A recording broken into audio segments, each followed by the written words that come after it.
This is Morgan Hazelwood, back again with more writing tips and writerly musings. Today, I'm here to talk to you about working with a 3-act structure, a Balticon 55 panel. You can find the last 30 minutes of the panel on the Baltimore Sci-Fi YouTube channel. So the panelists were as follows: C.D. Brown as moderator, Meg Eden, Ryan Van Loom, and C.L. Polk. The notional description of the panel was as follows. The 3-act structure has been the standard in Western storytelling for millennia. How can we create innovative, exciting work in a format the audience is expecting?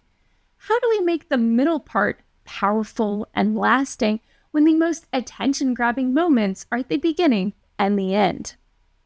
So, I did miss the first 10 minutes because technical difficulties didn't record them, but let's start off with talking about what is the 3-act structure. The 3-act structure is a method or pacing used in many forms of storytelling from before humans could write. At the most basic level, it breaks the story down into, shockingly, 3 main sections or acts. More complicated versions show even more breakdown between each act if you want more structure for your story. But at its basic level, section 1 is the setup, the introduction of the characters and the world. Secondly, the inciting incident, what triggers the main character to step out of their day-to-day life and face the plot of the story. And thirdly, the reaction, what the inciting incident triggers the main character to do. The second act of the 3-act structure is the confrontation. While soggy middles are common, mixing up emotional growth with progress towards the main goal can help. In the confrontation act, the character overcomes an obstacle but ends up in more trouble repeatedly until the main character hits their low point. And the third act is the resolution. The main character heads towards the climax. The main confrontation of the story takes place, sometimes with a twist. Do try to avoid a Deus Ex Machina. And of course, the resolution.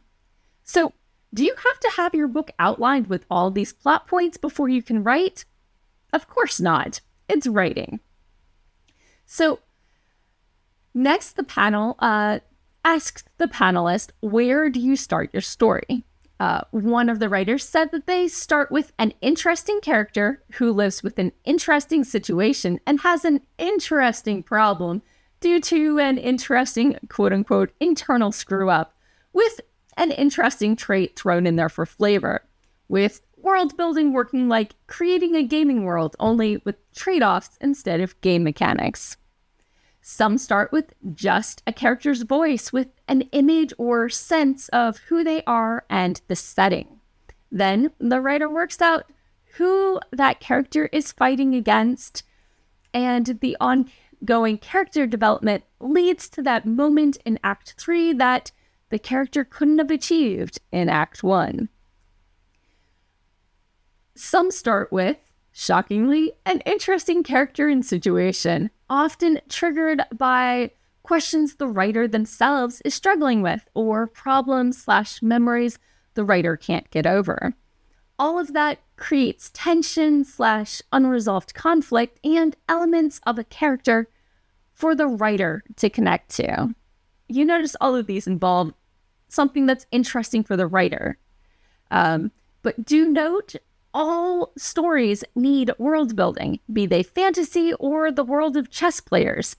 Even with stories set in the quote-unquote real world, not all of your readers may be familiar with the realities of the culture and setting you placed your characters. So next up, we talked about creating that turning point.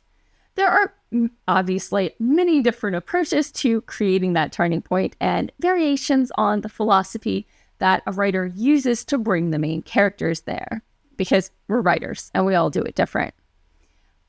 But of the approaches, the first is the main character is trying to fix the main issue in a way that won't work. The second option is the consequences of a small choice, quote unquote, earlier come around to bite them in the butt. Or third, they are confronted with a massive new issue. In Western writing especially, we like to see proactive characters. So having the consequences of the main character's action inspire the low point and the character growth show them the way forward tends to be most fulfilling for our readers. And fulfilled readers lead to better reviews and people sharing your book around. Next up, we talked about revision. As I said before, not all of the 3-act structure has to be planned out in the beginning. If you're not a plotter, don't worry about it when you write your story. But that doesn't mean you should ignore it completely. When you go to revise your story, using this structure as a roadmap can help fix a lot of pacing issues, if that's something you're worried about. Now, some writers take the revision time to create tables and tables for each chapter showing pacing and plotting and conflict, etc. Some use revision as a time to make sure all of the plot points are driven by the theme. But Morgan, note here, be careful, too theme driven and you turn your story into an after-school special.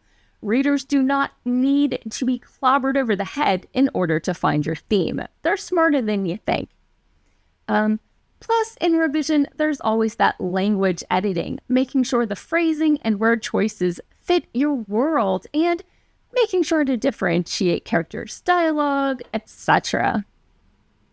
So, in conclusion, the 3-act structure may seem like teachers trying to reduce writing to a formula, but it doesn't have to be used that way.